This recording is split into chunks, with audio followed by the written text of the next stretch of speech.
Hello everyone and welcome to the vlog. Welcome back if you've been here before. If you're new, hello. My name is Callie and what we're about here is romanticizing our lives. That is what the main theme of my channel is. I just find ways every day to make my life feel like art, make myself feel like the main character, and teach you how to do that as well. Today's video is actually going to be a Q&A and I actually got a good amount of questions. I am volunteering today. I'm really excited. I've never volunteered, I don't think, anywhere before really. That is going to be happening in the afternoon. I'm going to do the Q&A before that. Hey, are you okay? My cat just had the weirdest expression on her face. She's doing it again. This is brunch today, I guess technically, because it's like lunchtime almost already. Just like a little scramble.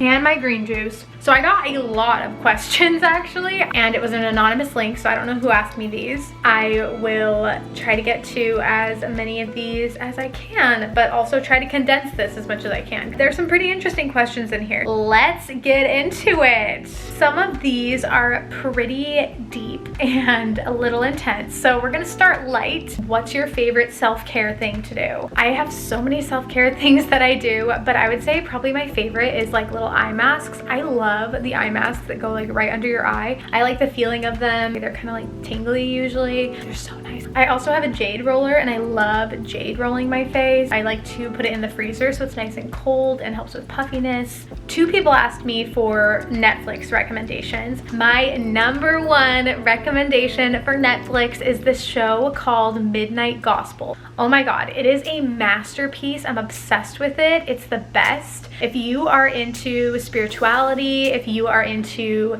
funny things, if you are into cartoons, if you like Rick and Morty, if you like all of the above, you will love Midnight Gospel. It's pretty deep. I just feel like anyone can love Midnight Gospel. Anyone can get something out of it. It will make you cry. It makes you think. It's a mix of a show and a podcast. Beautiful. I know you said Netflix, but I'm gonna add two more recommendations. I've been really loving The Orville on Disney Plus. It's by the same person who did Family Guy. It's really funny, but it's also very interesting and action-packed, and it also makes you think. And then I also have been really into Sex and the City on HBO Max. I really like the fashion and I really like the city lifestyle. Do I meditate? Yes, I love meditating. I will say meditation is sometimes hard for me. Pretty sure I have ADHD. I just have a really hard time sitting still and focusing. I get like itchy. I'll like want to move something, move my toes, move my head, but I do love it and I do feel like it really improves my mood, my day, anything. Every time I meditate, I don't regret it. It's also a really good way to dig deep into your subconscious and find answers for yourself. I do get like intrusive thoughts a lot of the time too, so sometimes when I'm meditating, it can be very hard to quiet those down. I don't force myself to do it though. I don't do it every day. I love meditating, but there's also a lot of other ways I like to connect with myself, like journaling, taking walks, that type of thing. And I felt like all my time was just like for meditating and I couldn't do any of the other stuff that I felt like was filling me up. I find that guided meditations are a little bit easier for me. I think that they're just really helpful keeping you present. How was my first hurricane? It was interesting. I definitely didn't think it was going to be like as huge as it was, and the damage is quite crazy. I didn't really get hit as much. Unfortunately, there are a lot of people who had to be evacuated. There were so many rescues. There's been deaths. There's been people who've lost their homes, and it's really sad. I was really worried about it and stressing about it so hard, but at a certain point, I just went to sleep, and that's when the hurricane hit the hardest. So I'm really grateful that I fell asleep. I think that that kind of worked out in the way it was supposed to, so that I wasn't freaking out. I just slept through it. Pretty uneventful, which actually kind of leads into this other question, which was, when is the last time you cried? Probably like a week ago-ish, because of the hurricane actually. The hurricane happened and I was good and I was okay. It was really scary though, and like the news was really scary. They were just talking about so many terrifying things, and I had like my go bag by the door. I was like ready to go just in case I needed to evacuate or anything, and a lot of people thought it was going to be fine, which it was fine for us in Orlando, but there are like cities that are completely like destroyed and gone. It's not good. When I woke up the next day and realized nothing happened, and I was totally fine. I was really grateful, but I also felt really guilty. I felt horrible for all the people who lost their homes, and I just felt a lot of empathy for what they were going through, and just seeing all the TikToks. If you're not on hurricane TikTok, by the way, it is crazy. It is wild to see the amount of damage that Florida has from this hurricane. I just know there's so many people who weren't so lucky, and I just slept through it. There were some deaths too, quite a lot. It just put me in my feels. That's the last time I cried, but I don't cry very often unless I'm like really going through it, and then sometimes I'll cry a lot, but like not really like in front of people. I'm not very outwardly emotional. Just Capricorn things, you know? Let's go to a lighter question. What is my go-to easy meal? I love a good avocado toast with an egg. That is what I eat almost every single day. I love to put like garlic powder on there too. It just, We are getting deep again. I have two questions that are very similar, so I'm gonna read them both. How are you handling being in a long distance relationship? Everything okay with you and Brayden? What's your guys' plan? Is it hard? Lots of questions there. It is hard, yes. When you're in a long distance relationship, or when you're in a relationship at all, whether it's platonic or romantic, whatever, it's always gonna be hard to some level because you want it to work. So you're always gonna be improving it, and you're always gonna be having hard conversations, and that's how you build relationships. You know, long distance, I do think it makes things hard, but it also makes the heart grow fonder too. So I feel like there's two sides to that coin. There's a lot I've learned about myself in this time that I've had apart from Brayden. I truly feel like I've gotten to know myself so much better, and I feel like you have to love yourself fully and learn how to do that before you can fully come together with someone else. And when I got into a relationship with Brayden, I was 19, and I was kind of just like jumping from relationship to relationship, to be honest.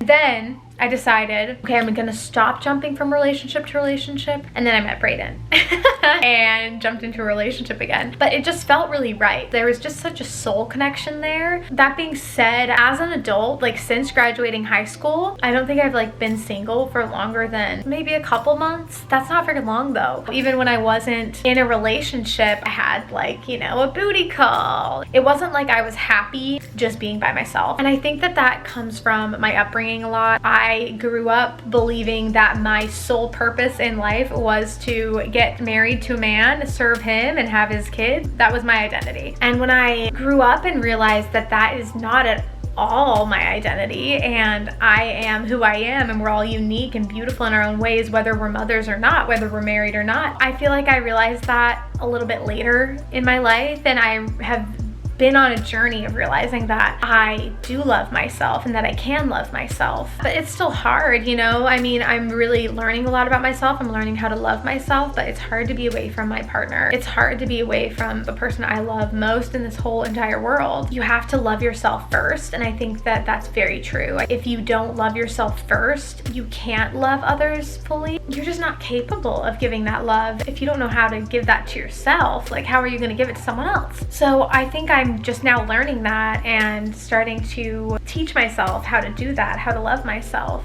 I think that my relationship with Brayden is going to be improved because of that. This was such a good opportunity to get to know ourselves so that we're better people when we come back together. You asked about our plan. We're kind of just taking it day by day. Honestly, as of right now, it's just figuring out the U-Haul, pretty much, and figuring out how to pay for the U-Haul. I still need a job, y'all. Brayden is working on saving up for the U-Haul too, but I don't want him to pay for that on his own. Brayden said he was thinking November probably. That leads me into this next question. Do you ever regret the decision to move to Florida, or have there been any downsides that you didn't expect at first? Not at all, actually. I don't regret a single thing. I needed to get out of Utah. I don't even know if like Florida is where I'm supposed to be forever. I have no idea where I'm gonna end up. I kind of feel like I have a lot more to do in my life and a lot more places to be. That being said, I have a little cat, so I don't want to be like moving around all the time. And I also have a boyfriend who is not as nomadic as me. Well, I guess we'll see. He's never really left Utah, so maybe he'll leave once and just kind of want to keep moving around. But I also have to take into account my partner's feelings. I really love Florida, and it could be somewhere we stay for a really long time.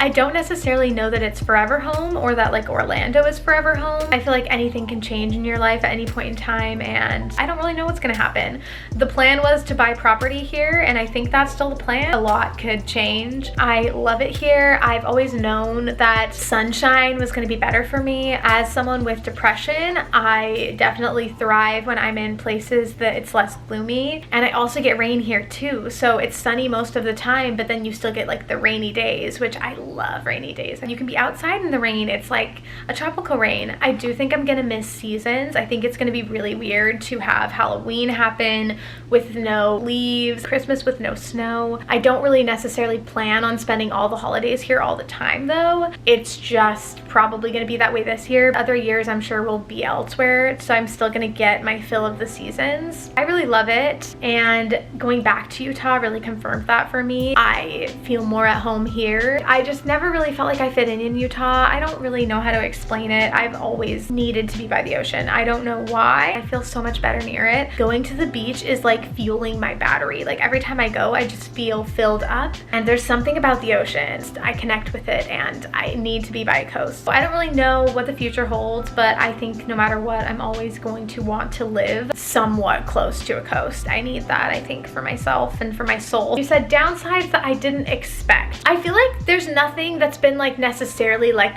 unexpected. I definitely thought that I would have a job figured out by now. I thought that that would kind of come along quicker than it is. The freedom of not knowing anyone and just going to a new place and being able to transform your identity is so magical. I knew moving here was going to be a big risk, and living off my savings was going to be a big risk, and I knew it was the right choice to make anyway, and I don't know what's going to happen next, and that's the most stressful and anxiety-invoking thing ever. But I'm taking as many steps as I can, and I'm doing what I can, and I'm doing my best. That's all you can do. No regrets. Learning a lot.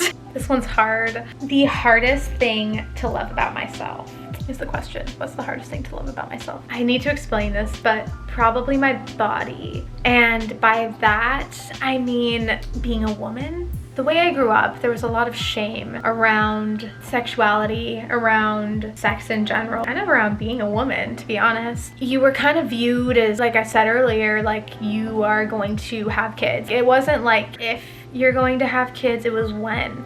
And it was never if you're gonna get married, it was when, which placed all of my value on someone else. I'm only worth something if I'm married. I'm only worth something if I can have a child. That is so unhealthy to teach a child. I think that we can be whoever we want to be, and I don't think we're any less of women if we get married or have children. But I grew up thinking that that was my value with children or with marriage or with whatever. I felt like that translated into shame about my body, and I still have a hard time sometimes just feeling like I can be sexy, feeling like I can be feminine. I feel like the divine feminine, if you're familiar with that, is all about dancing and freedom and fire. It's just so funny because I feel like the term being ladylike is so different from like the divine feminine. So I've been learning to love that part of myself. I love being feminine. I love my divine feminine. I love letting that fire show. It's just hard for me to do. I have a hard time loving that part of myself that's more fiery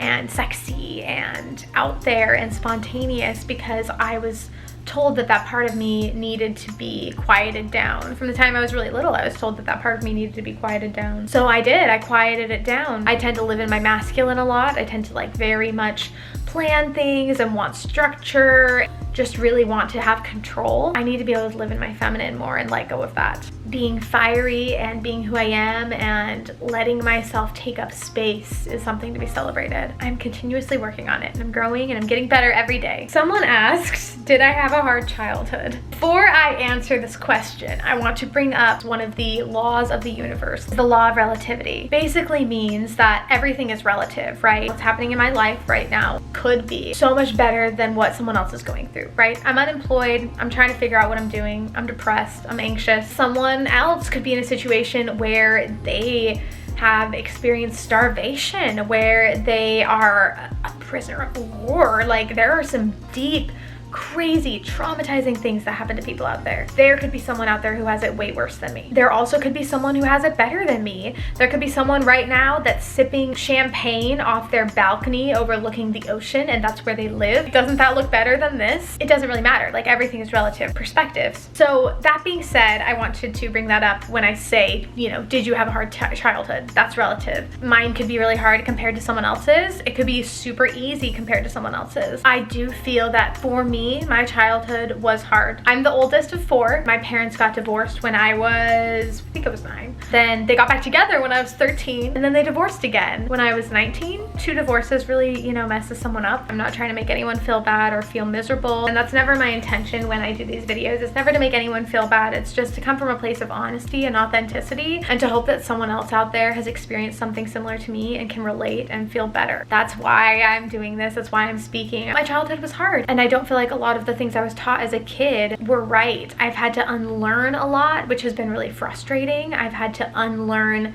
shame. I've had to unlearn a lot of guilt for things I shouldn't feel guilty about. I've had to learn how to love myself. I've had to learn how to accept myself. I've had to work through a lot. But I also think no matter how you're raised, you're gonna work through something. Our parents are never gonna be perfect. Even though I would hope that if I had a kid, I would teach them very differently than the way I grew up and teach them all the right things and teach them how to love themselves, all these good things, there's still gonna be stuff I lack on. There's still gonna be stuff that's falling short. There's always gonna be something you could do more of. It's all relative. A lot of us kind of tend to think that if someone else has it worse than us, we don't work through our shit. I know people had it worse than me. I still had a hard time. I still had a lot of issues that were caused by trauma that I had growing up. I went through stuff that sucked, but it could have been worse. But it could have been better. It's still important to recognize that you were in pain.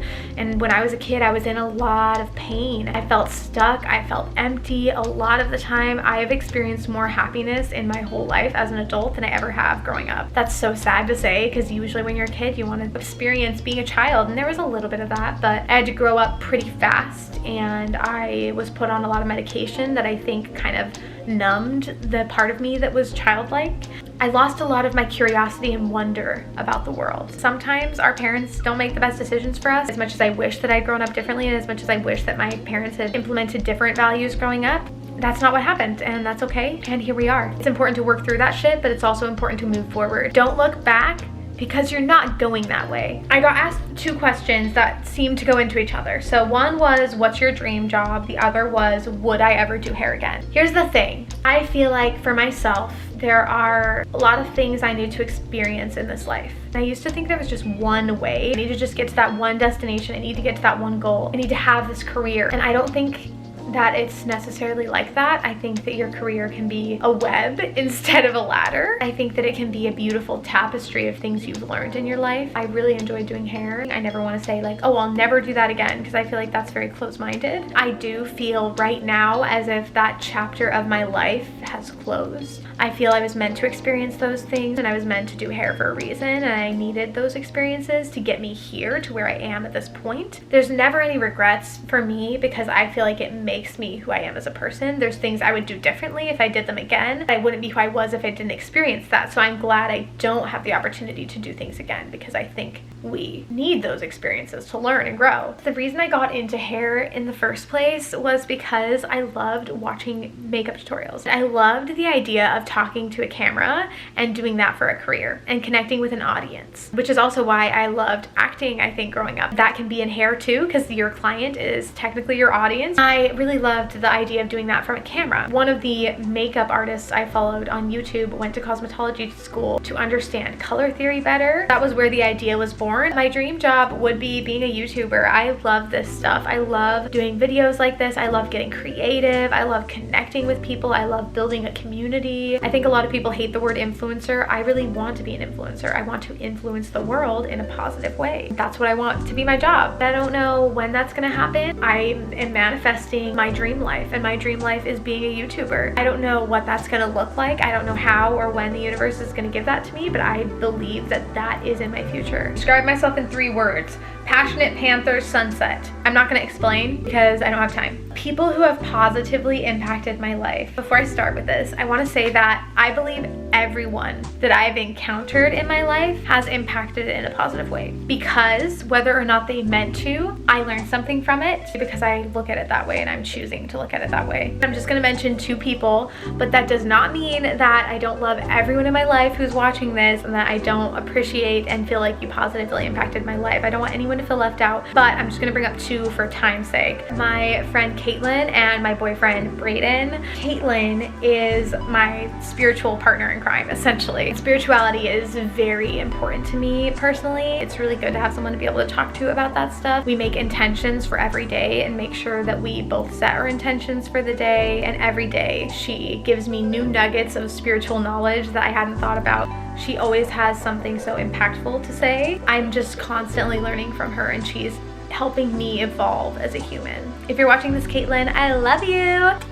My boyfriend Brayden, he has impacted my life in such a positive way. I do feel like you can be happy on your own without a person, but I also just feel like there's such a soul connection there. Nothing else feels like it describes our connection the way that soulmates does. I don't know if it's necessarily the proper term. There's something in our souls that connects us, and I believe that the energy between us is something unique and special. I am very go, go, go all the time. I'm very, what's the next thing? What can I improve in this moment? It's a good thing, but Brayden helps me slow down, teaches me how to be still. I hope that he feels the same way that he helps me slow down, that I help push him forward. Another way that he's really helped me is showing me my self-worth. Maybe that's why I was supposed to meet him before going through this little era of my life. Maybe I was supposed to be with him before this, because maybe I wouldn't know how to love myself going through this now if I didn't have him in my life. He makes me feel loved and worthy of love. He's helped me a lot with self-worth. I've had a lot of struggles with my body specifically in self-worth, as I addressed earlier, and he's really helped me work through that and work through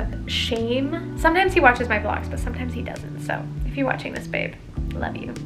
He's awesome. Do you believe in luck and miracles? Yes, of course. I truly believe that our energy is impactful. If we're putting out a positive vibration into the universe, we're gonna get that back. And that's why I believe in manifestation. And if you want a video on manifestation and how I manifest things in my life, then let me know and I can do a whole video on it. Someone asked what my good and bad habits are. I could do a whole video on that too. Please let me know in the comments if any of these are sticking out to you as video ideas, because I don't know what actually people like. Just let me know what you want and I can do videos on them. I'm just gonna name one of each. One bad habit is falling into old patterns, specifically with spirituality and mentally. I read this book called The Untethered Soul. It was such an amazing book, and I felt like it really impacted the way I thought. I was really doing well with it, and then when I stopped reading it, I feel like my mind just went into the old patterns, and I kept trying to read it again, and then I would get back into those good patterns, and then I would be back into the old patterns again. My mind has a lot of patterns that are unhealthy that I have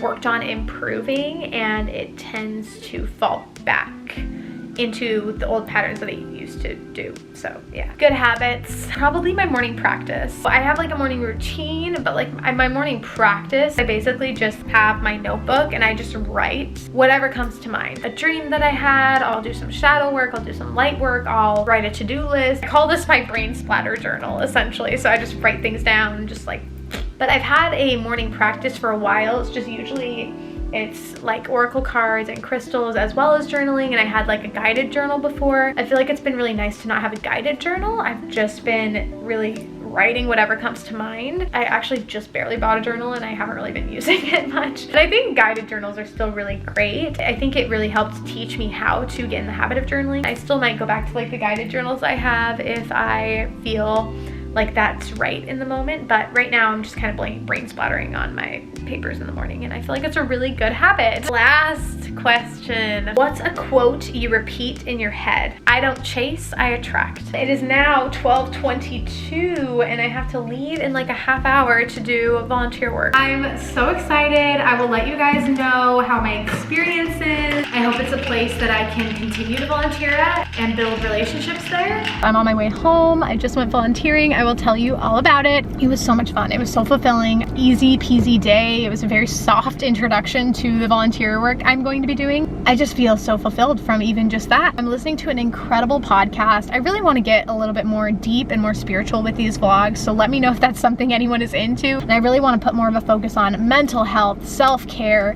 Romanticizing your life is what we're all about here, but self-care, mental health, spirituality, it all goes into that for me. I'm listening to Skinny Dipping, if you're wondering. It's so good. I will link it in the description below. It's all about spirituality, connecting with the higher power power, whatever that means to you, and just connecting with yourself. Let me tell you a little bit about what I was doing. I'm volunteering with this place that basically helps wishes come true for kids. They work with Make-A-Wish Foundation and give these kids a place to go, a place to stay, and feel like they're not sick. It's really magical. Needless to say, I will be doing that a lot more often, and you will hear me mention volunteering there a lot more often. I think I found a place that I can really make a difference. We have dinner, just some chili. Yum. I added Alfredo to it. I know that sounds weird, but it's pretty good.